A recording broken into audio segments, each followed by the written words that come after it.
ministre vietnamien Phạm Minh Chính et son homologue laotien ont co-présidé la 47e réunion du comité intergouvernemental Vietnam-Laos.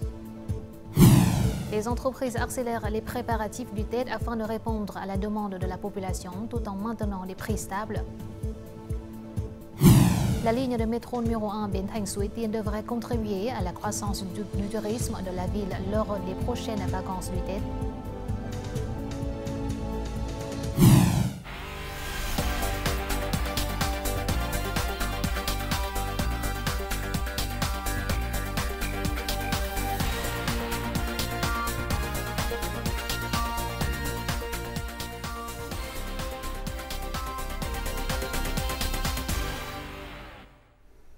Mesdames, Messieurs, bonjour. Bienvenue à cette nouvelle édition du journal francophone. Voici tout de suite les actualités du jour. Ce jeudi matin à Ho Chi Minh Ville, le secrétaire général du Parti communiste vietnamien Tô Lâm a rencontré d'anciens dirigeants du parti et de l'État, des intellectuels, des scientifiques, des écrivains et des artistes des localités du Sud. Le secrétaire général a salué les réalisations de 2024, notant que le Vietnam avait obtenu des succès significatifs dans tous les secteurs et dépassé les 15 objectifs fixés. Le dirigeant a ainsi déclaré que 2025 sera une année très importante pour le pays. La priorité absolue est d'atteindre les objectifs stratégiques afin que d'ici 2030, le Vietnam devienne un pays en développement doté d'une industrie moderne et d'un revenu moyen élevé et que d'ici 2045, il devienne un pays développé à revenu élevé. Tô Lâm a exprimé l'espoir que les intellectuels et les scientifiques assumeront leurs responsabilités et créeront des œuvres durables au service du parti et de la nation. Le Premier ministre vietnamien Phạm Minh Chính et le Premier ministre laotien Son Say Sivandon ont co-présidé jeudi matin à Vientiane, au Laos, la 47e réunion du comité intergouvernemental Vietnam-Laos. Cette rencontre a permis de dresser un bilan de l'année écoulée et de définir les orientations futures. L'année 2024 a été particulièrement fructueuse sur le plan économique. Les investissements vietnamiens au Laos ont atteint un niveau remarquable avec 267 projets, totalisant 5,7 milliards de dollars. Malgré un contexte économique mondial difficile, les échanges commerciaux entre les deux pays ont franchi la barre symbolique des 1,5 milliard de dollars. Pour 2025, les deux nations ont défini des objectifs ambitieux, notamment une croissance de 10 à 15% des échanges commerciaux. Les dirigeants ont également souligné la volonté de renforcer la coopération dans les domaines de la défense, de la sécurité et de l'éducation. À cette occasion, les deux premiers ministres ont assisté à la cérémonie de signature et à l'échange d'importants documents de coopération entre les deux pays, notamment l'accord sur le plan de coopération entre les deux gouvernements en 2025. L'indice moyen des prix à la consommation IPC du Vietnam en 2024 a augmenté de 3,63% par rapport à l'an dernier, atteignant ainsi l'objectif fixé par l'Assemblée nationale. Toutefois, selon le ministère des Finances, l'année 2025 recèle encore de nombreux facteurs qui pourraient exercer une pression sur l'inflation. Le gouvernement demande donc au ministère, aux branches et aux localités de mettre en œuvre des solutions drastiques en mettant l'accent sur la gestion et le contrôle des prix. En 2025, plusieurs biens et services devraient connaître des hausses de prix. Il s'agit notamment des denrées alimentaires et du carburant en raison des tendances mondiales des prix, ainsi que des matières importées affectées par les fluctuations des taux de change. En outre, les prix de l'électricité, des services médicaux et de l'éducation devraient être ajustés. Ces facteurs pourraient exercer une pression sur l'indice des prix à la consommation. En réponse, le ministère des Finances se concentre sur des prévisions précises pour élaborer des solutions opportunes. D'ici le TED, le ministère déploiera 3 équipes de surveillance pour évaluer les prix du marché dans différentes régions. Les résultats seront communiqués au comité directeur de gestion des prix afin d'élaborer des solutions spécifiques pour chaque région. Le ministère des Finances renforce également les inspections et élabore des scénarios pour gérer les prix des biens essentiels. L'objectif d'ici 2025 est de maîtriser l'inflation à 4,5% comme fixé par l'Assemblée nationale.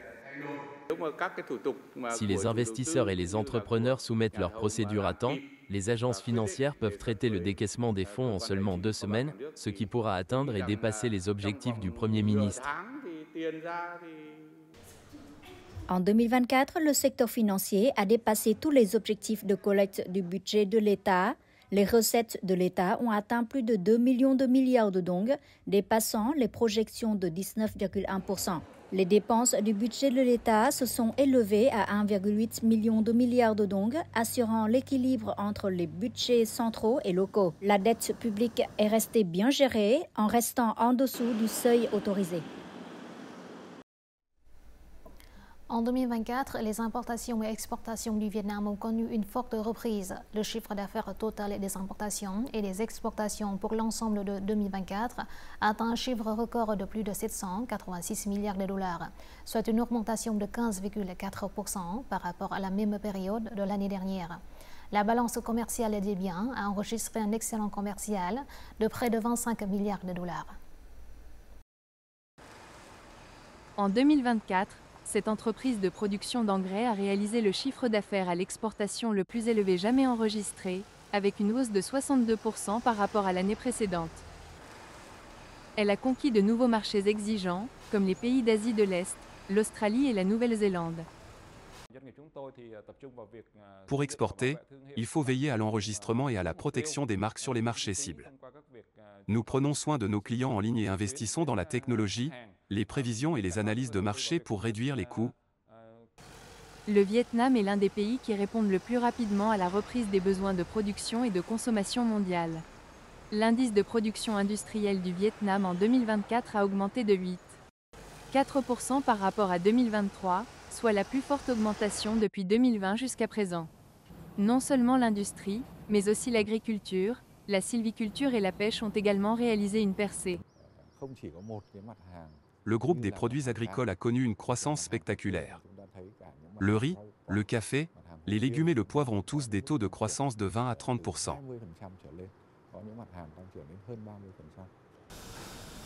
En ce qui concerne la structure des produits de base, le Vietnam a maintenu un niveau durable d'importation et d'exportation. 88% des marchandises exportées provenaient du groupe de l'industrie de transformation. Au contraire, jusqu'à 94% des marchandises importées étaient des matières premières pour la production. Notre chiffre d'affaires total des importations et des exportations a fortement augmenté.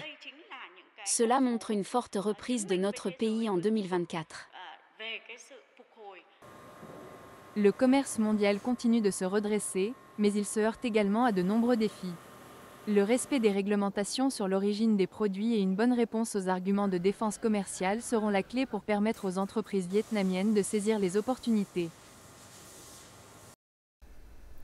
Selon l'Office général des statistiques, le secteur immobilier a attiré 3,7 milliards de dollars, soit près de 19% du total des IDE enregistrés au Vietnam en 2024. Cela place l'immobilier au deuxième rang des secteurs ayant attiré le plus d'IDE nouvellement enregistrés, derrière l'industrie de transformation et de fabrication. L'analyse montre que le marché immobilier vietnamien attire des investisseurs de Singapour, du Japon, de la République de Corée, des États-Unis et d'Europe. L'immobilier industriel, résidentiel et commercial étant les trois segments qui suscitent le plus d'intérêt.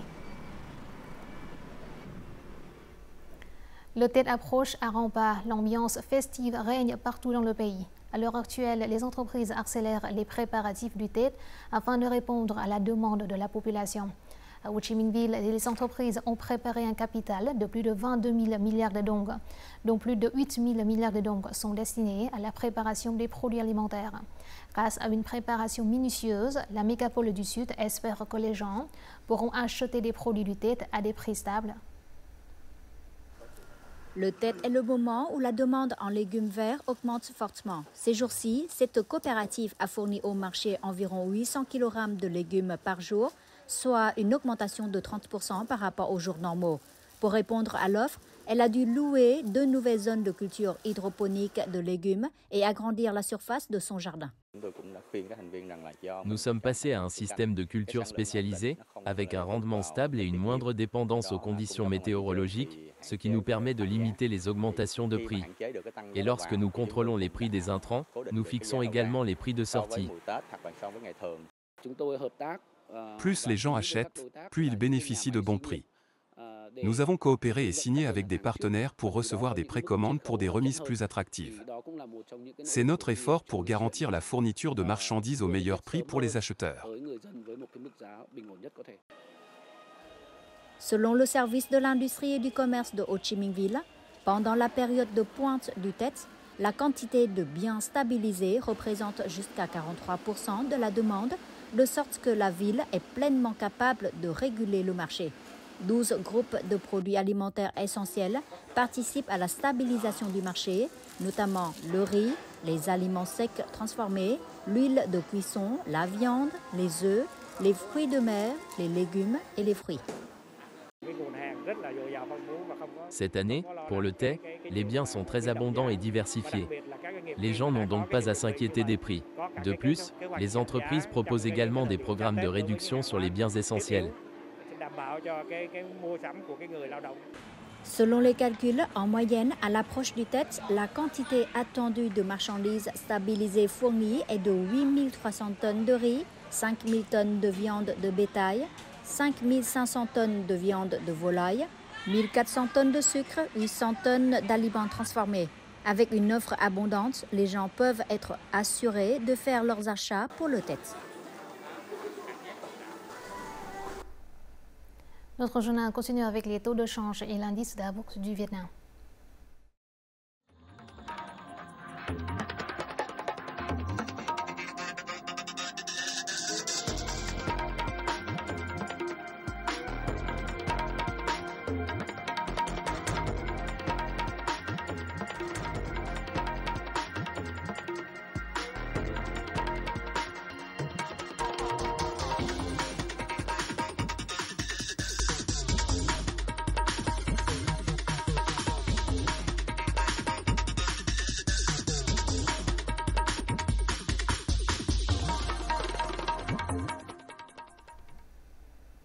Selon le ministère du Travail, des Invalides de guerre et des Affaires sociales, 10 000 milliards de dong, soit 393 millions de dollars, seront alloués pendant les vacances du Tet pour assurer la stabilité sociale des ménages pauvres et des personnes en difficulté.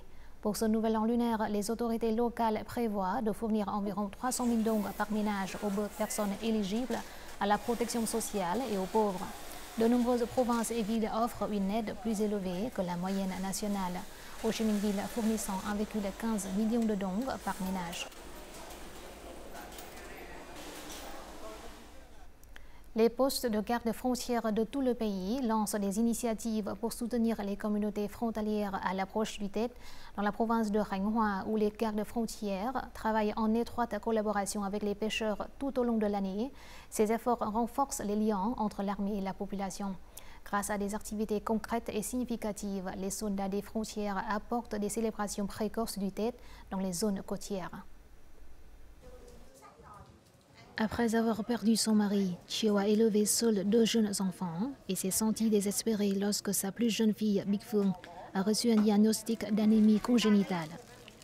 Les soldats du poste de garde frontière de Ninh Hai l'ont aidé à traverser les moments les plus difficiles. Les circonstances s'étant améliorées, les 2 enfants ont pu aller à l'école. Phuong est malade et je suis une mère célibataire. Alors les gardes frontières nous aident en nous donnant 500 000 dong par mois pour son éducation. Nous sommes heureux et reconnaissants de ce soutien. Pour les familles ici, les gardes frontières sont comme des membres de la famille. Chaque fois qu'elles rencontrent des difficultés, elles peuvent appeler immédiatement les gardes frontières pour demander de l'aide. Les gardes frontières, quant à eux, savent toujours qu'une famille est confrontée à des difficultés pour les aider. Nous recherchons des sponsors et d'autres ressources afin de fournir plus de soutien aux ménages défavorisés des zones côtières. Les familles dans le besoin reçoivent un soutien vital des gardes frontières à l'approche du Tet. Libérées de leurs soucis et de leurs fardeaux, elles peuvent désormais profiter d'un Tet heureux. Bien que de modestes en valeur monétaire, ces cadeaux ont une signification profonde pour les familles des pêcheurs. Grâce aux contributions sincères des gardes frontières et des généraux donateurs, tout le monde aura la chance de célébrer le Tet.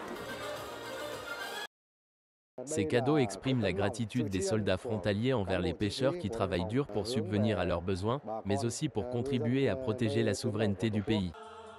À l'approche du Tết, les postes de carte frontière continuent d'envoyer des cadeaux aux familles dans le besoin.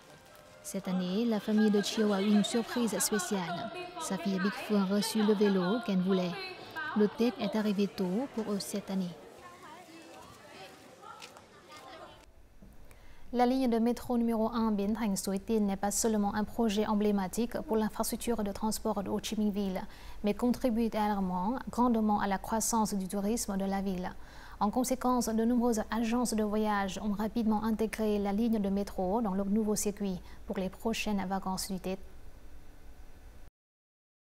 Les monuments célèbres de Ho Chi Minh Ville, tels que le marché Bến Thành ou le palais de l'Indépendance, attirent de nombreux touristes qui viennent les visiter et prendre des photos. C'est parce que ces destinations sont désormais directement reliées aux stations de métro, ce qui permet aux visiteurs d'explorer plus facilement la ville. Je souhaite découvrir la nouvelle facette de la ville avec mes sœurs. Depuis cette station de métro, nous pouvons facilement visiter des destinations touristiques célèbres. C'est la première fois que je porte un Aodai en voyageant en métro, et c'est une expérience très intéressante. Le métro est propre et confortable. Les agences de voyage ont désormais lancé une série de produits touristiques qui combinent des expériences en métro, en bus fluvial et la découverte des œuvres architecturales typiques de la ville. Les excursions d'une journée en métro coûtent entre 350 000 et près de 900 000 dong par personne. Elles devraient attirer davantage de touristes pendant les vacances du Tết. Les visiteurs vivront de nouvelles expériences, comme prendre le métro et explorer diverses attractions touristiques le long du parcours du métro. Nous avons préparé de nombreux produits pour répondre à tous les besoins des clients. Et nous nous attendons à ce que cela crée un boom pendant le Tết de cette année. Nous avons préparé des cartes touristiques liées au trajet du métro, et les agences de voyage ont également proposé de nombreuses visites dans les stations de métro. Avec son grand potentiel, la ligne de métro numéro 1 devrait être un levier pour le développement touristique de la ville pendant le Nouvel An lunaire, facilitant l'accès des visiteurs nationaux et internationaux aux sites culturels, historiques et de divertissement. Le Festival international des feux d'artifice de Da Nang 2025 se déroulera du 31 mai au 12 juillet cette année sous le thème Da Nang, la nouvelle ère montante. L'édition de 2025 comportera 6 nuits de performances de 10 équipes de Finlande, du Royaume-Uni, du Portugal, de Pologne, de la République de Corée, d'Italie, du Canada, de Chine et du pays hôte, le Vietnam. Contrairement aux années précédentes, le festival s'étendra au-delà des feux d'artifice pour inclure l'art, la musique, le sport et l'innovation technologique. Il s'agit de la plus longue saison de feux d'artifice de l'histoire du festival. Avec son ampleur, l'événement s'attend à attirer plus de 1,5 million de visiteurs, inaugurant une nouvelle ère pour la tradition des feux d'artifice de Da Nang.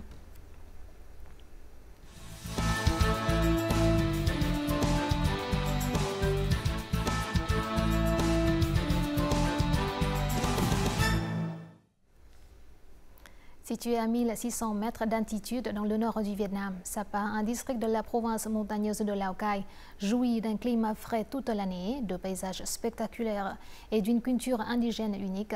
Cette localité vise à devenir un centre de villégiature de classe mondiale avec des infrastructures et des services modernes. Le guide de voyage britannique Rough Guides a récemment publié le top 10 des destinations les plus attrayantes en Asie du Sud-Est, dans lequel Sapa s'est classé 6e. Les rizières en terrasse de Sapa ont été élues parmi les 7 plus belles et plus impressionnantes en Asie. Ces dernières années, ce lieu est devenu une destination incontournable pour de nombreux touristes, dont les étrangers. Tout de suite, une visite guidée. Le Vietnam, un pays magnifique, amical et hospitalier, a conquis le cœur de nombreux étrangers. Luc Leuven, un rappeur canadien, en est un exemple. Après de nombreuses années de travail et de vie au Vietnam, ce pays a apporté à Luc Leuven de belles expériences. La raison pour laquelle il y reste est l'amour. Sapa, la ville dans les nuages, est son prochain voyage. Les champs en terrasse, lors de la saison de rimure, sont comme un tableau d'artiste. La nature a doté ce lieu de paysages magnifiques.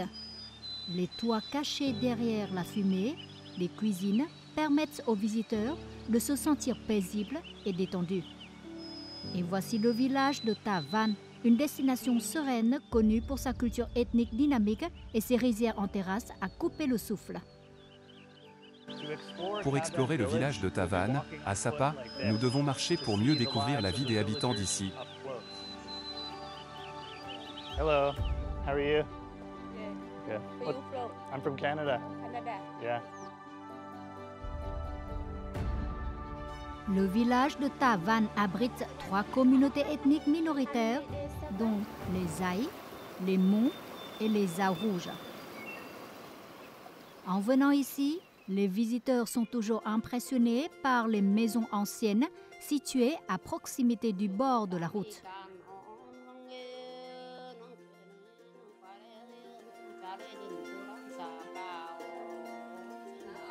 Une occasion rare de s'immerger dans la vie des populations locales, de découvrir où ils vivent et leurs activités quotidiennes.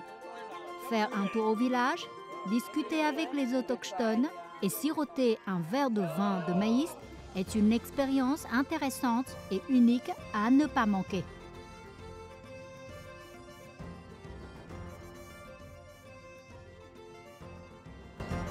Il y a de nombreux produits en brocart ici. J'achèterai certainement un sac pour ma femme. Bonjour. Qu'est-ce que vous faites? Nous brodons des articles à vendre. Je peux essayer? Bien sûr, je vais vous aider.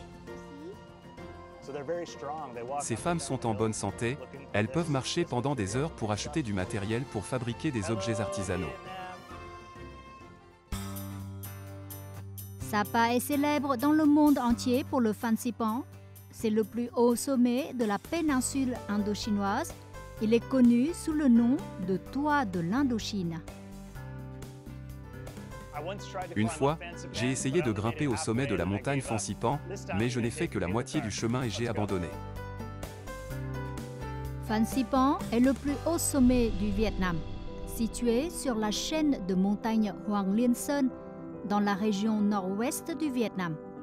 Ce sommet a une hauteur de 3143 mètres. Lors de cette deuxième tentative, j'ai finalement grimpé au sommet du Fansipan. Debout au sommet du Fansipan, les visiteurs peuvent s'immerger dans un paysage naturel majestueux et poétique. Une merveille que la nature a conférée à ce lieu. Le paysage ici crée un sentiment époustouflant et magique. Parmi les merveilles remarquables figurent le temple Kim Sơn Bảo Thắng et la statue en bronze du Bouddha Amitabha, la plus haute statue en bronze d'Asie. C'est le trésor au sommet sacré.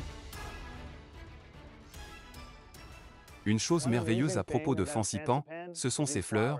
Je n'arrive pas à croire qu'elles puissent pousser au sommet de la montagne. C'est étonnant qu'ils puissent fleurir dans ces conditions. Avec des terres arides et un climat rigoureux, pendant de nombreuses années, les habitants d'ici ont pu transporter des centaines de blocs de terre fertile jusqu'au sommet de la montagne, testant et cultivant des plantes à fleurs. Les fleurs qui fleurissent sur les montagnes rocheuses ont ajouté à la beauté particulière des montagnes et des forêts du nord-ouest du pays. Ce voyage a amené Luc Leuven à ressentir profondément la magie de la nature et la beauté de la culture, le pays, ainsi que la gentillesse et l'hospitalité du peuple vietnamien.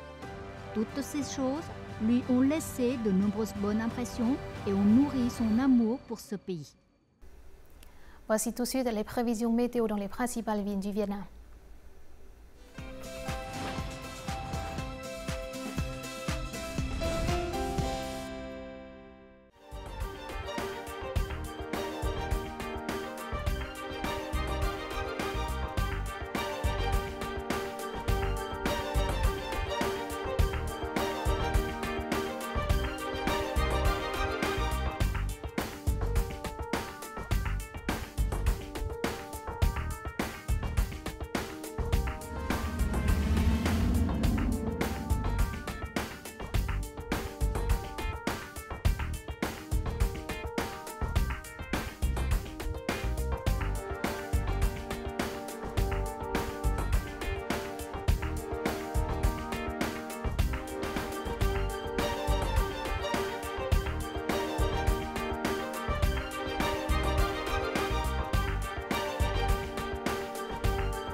Voici la fin de notre journal francophone. Merci de votre attention. Afin de regarder en ligne les émissions de la chaîne VTV4, veuillez consulter le site web apparu à l'écran. Vous pouvez aussi télécharger l'application VTV Go sur App Store ou Google Play. Au revoir et à la prochaine.